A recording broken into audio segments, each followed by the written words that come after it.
Kawah Ijen is one of Indonesia's most famous volcanoes, drawing visitors with its massive turquoise crater lake and the mysterious blue flames that appear after dark. But beneath this almost surreal landscape lies an extremely dangerous mining process. Sulfur-rich gases rising from deep inside the volcano are channeled toward the surface, where they cool into liquid sulfur before solidifying into brilliant yellow deposits. Miners must enter areas filled with toxic fumes, break the hardened sulfur apart by hand, load it into baskets, and carry 154 to 198 pounds back up the crater before transporting it to weighing stations and processing facilities. So how is this devil's gold extracted from an active volcano, and why do people continue doing one of the world's most punishing jobs? Let's find out with Factron Process.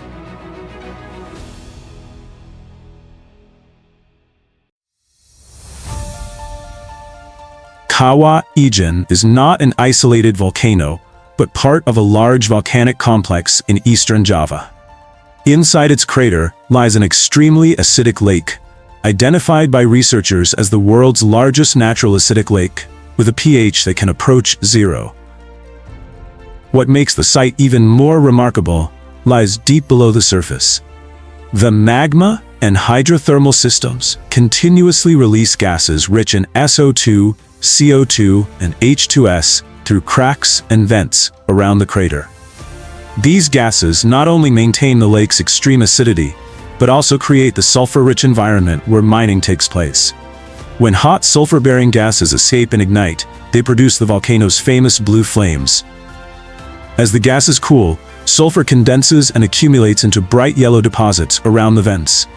Each year, roughly 1,500 to 2,000 metric tons of sulfur are still extracted and processed from this area.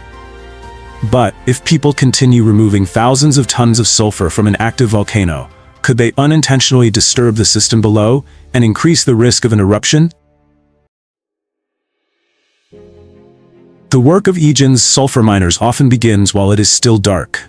Many live in villages around the volcano and depend on the sulfur they collect each day to support their families. While it is still dark, the miners ride their motorcycles along winding mountain roads to a gathering point at the foot of Ijen. From there, they begin the long, steep hike toward the mining area. From Paltuding, they hike about 1.9 miles up to the crater rim, crossing steep slopes covered with loose volcanic rock. Mining can continue throughout the year, but the rainy season makes the trail slippery and access far more difficult. From the crater rim, the miners descend along a narrow path toward the acidic lake. The farther they go, the stronger the sulfur smell becomes and the thicker the clouds of SO2 grow. If the wind suddenly changes direction, the gas can sweep across the trail, forcing them to stop or move toward a safer area.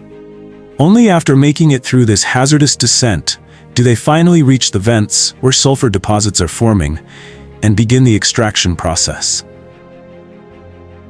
When the miners reach the extraction area, many first wrap a damp cloth or piece of fabric around their nose and mouth. This provides only very limited protection against clouds of SO2, which constantly shift with the wind and can cause burning eyes, throat irritation, coughing, and difficulty breathing as concentrations rise. The sulfur is concentrated around volcanic gas vents, known as fumaroles, near the lake. Hot gases escaping directly from these vents have been measured at around 662 to 842 degrees Fahrenheit. To collect the sulfur more efficiently, heat-resistant ceramic pipes are positioned over the vents to capture the gas flow and channel it toward specific collection points, instead of allowing it to disperse naturally. As the gases move through the pipe system, they gradually lose heat. Water is also sprayed over the outside of the pipes to increase cooling. Once the temperature falls sufficiently, sulfur appears as a red-orange molten liquid, flowing from the ends of the pipes and pooling on the volcanic rock below. After only a short period of exposure to the cooler air, it solidifies into the distinctive bright yellow deposits. This system allows sulfur that would otherwise form in scattered deposits around the fumaroles to accumulate in thicker layers at selected points. But that also means that, to reach sulfur in quantities worth extracting, the miners must work directly beside areas where hot gases and SO2 are still continuously escaping from deep inside the volcano. Once the sulfur has cooled completely and turned bright yellow, the miners begin separating it from the deposits that have built up around the ends of the pipes. Using long metal rods or crowbars, they pry into cracks and repeatedly break the brittle sulfur into smaller chunks. This highly manual extraction method has changed very little since sulfur mining at Ijen began in the late 1960s. Unlike a conventional mine, the workers do not dig deep underground. Instead, they mainly remove the solid layers of sulfur that continuously accumulate on the surface around the pipe system. Large slabs are pried away from the underlying rock and then broken down further until they are small enough to lift and load into baskets. What makes this stage especially punishing is that the miners must remain for extended periods directly beside the emission source. While their metal tools repeatedly strike the sulfur deposits, nearby fumaroles continue releasing hot gases and SO2. A sudden change in wind direction can send thick fumes directly across the work area. As a result, extraction often happens in short cycles. Break the sulfur, gather the pieces, watch the gas clouds, and continue only when conditions allow.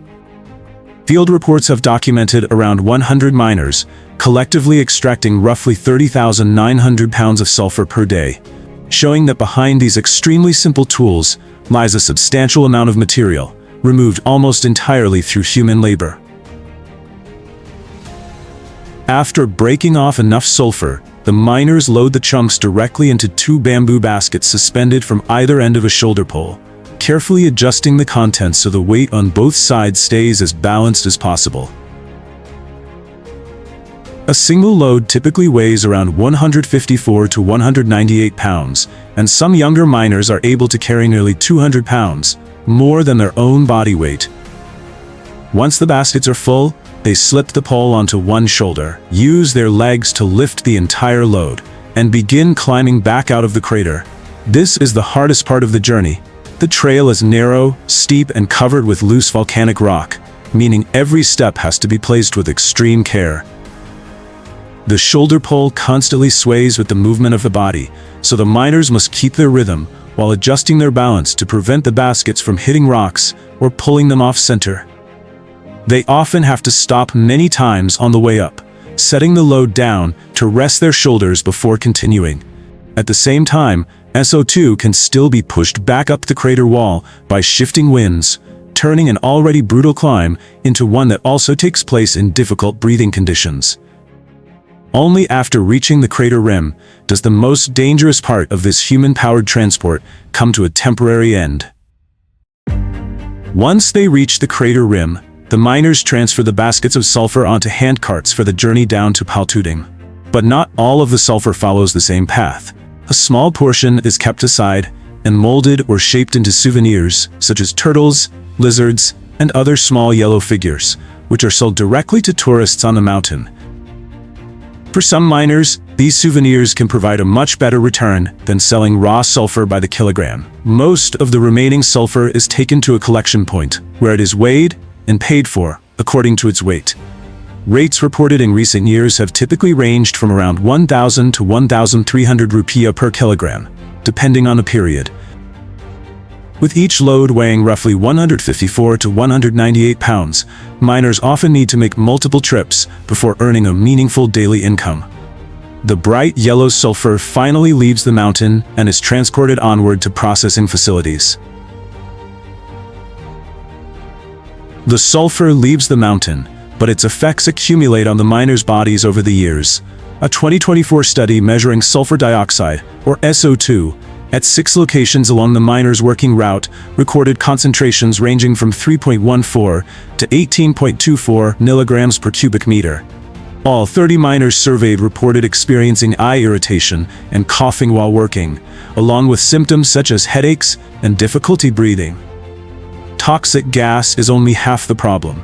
Every day, loads weighing 154 to 198 pounds press down on their shoulders as they climb slopes that can reach roughly 60 degrees. After years of carrying these loads, deformities affecting the back, spine, and legs have been documented among long-term miners.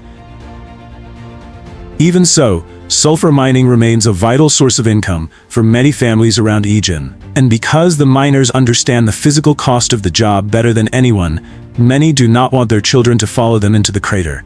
The money they earn today serves another purpose as well, to give the next generation the chance to stay in school and choose a different kind of work.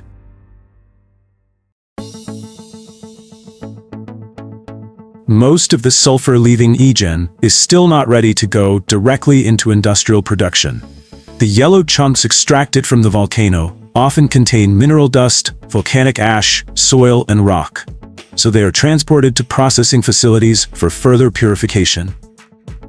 There, the sulfur is placed in controlled melting tanks and gradually heated to around 260 degrees Fahrenheit, enough to turn it completely into liquid. The molten sulfur is then pumped through a multi-stage filtration system, where metal screens and filtering materials capture the remaining solid particles. Next, moisture, volatile compounds, and fine residual impurities are removed through settling and adsorption processes. After treatment, the sulfur becomes more uniform in both color and composition, with purity levels reaching as high as 99.9%, making it ready for downstream chemical production. Purified sulfur is transferred directly to a sealed storage facility located near the export port. The entire area is kept dry, cool, and protected from excessive dust. A network of sensors continuously monitors humidity to help keep the material stable before it is loaded onto ships. From storage, the sulfur moves through a low-pressure enclosed conveyor system that carries it directly to the loading terminal at the dock. There, automated equipment controls both the flow rate of the material and the total amount of sulfur discharged into the ship's cargo holds. The holds are divided into smaller sections and equipped with moisture-resistant coatings and controlled ventilation systems to help maintain stable conditions throughout the voyage. Once the vessel is fully loaded, the cargo hatches are sealed to limit the entry of moisture and seawater. During the journey, the ship's control room continuously monitors temperature and humidity, helping prevent the sulfur from clumping or losing quality. Specialized shipping routes connecting the Middle East, Southeast Asia, and North America form part of a massive global trade network. A single vessel leaving port can carry tens of thousands of tons of sulfur, an often overlooked raw material that supports countless industries around the world.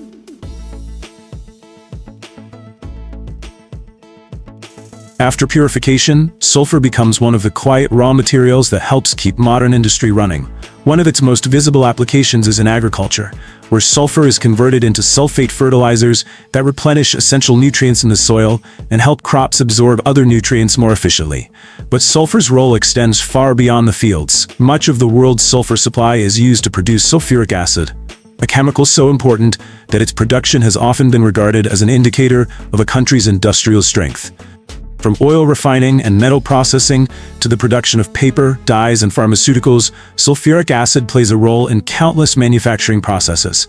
What many people do not realize is that this same acid is also found inside car batteries. In every lead-acid battery, sulfuric acid serves as the electrolyte, enabling the chemical reactions that produce electrical current during charging and discharging, including the burst of power needed to start an engine. But how is sulfuric acid actually added to a car battery, and how is the entire process controlled to keep it safe? Before the main process begins, the purified sulfuric acid solution is diluted to a precise specific gravity and cooled to a safe temperature. Each empty battery case is positioned accurately beneath a set of automated filling nozzles. When the valves open, controlled streams of sulfuric acid are dispensed into each battery cell at a carefully regulated flow rate. Only when every cell reaches its specified volume do the valves automatically close, helping prevent overfilling, insufficient electrolyte levels, or unwanted air pockets. Immediately after filling, the batteries are transferred onto a vibrating conveyor. The vibration helps the electrolytes spread evenly around the lead plates, while forcing trapped air bubbles to escape. This allows the chemical reactions inside each cell to occur more uniformly, creating a stable foundation for the battery's ability to store and deliver electrical energy. From the streams of hot gas escaping through the volcanic crater, sulfur is collected, cooled, and solidified into bright yellow deposits around the vents. Miners use metal bars to break the hardened sulfur into pieces, load them into baskets, carry loads weighing dozens of pounds out of the crater and bring them down to the weighing station. Most of the sulfur is then melted again, filtered to remove impurities, cooled, and packaged before entering the industries that depend on it. But what makes this journey so different from almost every modern mining process is that the hardest part is still done by human strength, surrounded by toxic gases, steep terrain, and an active volcanic system. Kawah Ijen produces what has become known as Devil's Gold, but getting it out of the volcano comes at a cost that is measured less in machinery or fuel than in the shoulders of the miners themselves. Which stage of this journey do you think is the most punishing? Leave your answer below, and subscribe to Factron Process to keep exploring some of the world's most extraordinary industrial processes.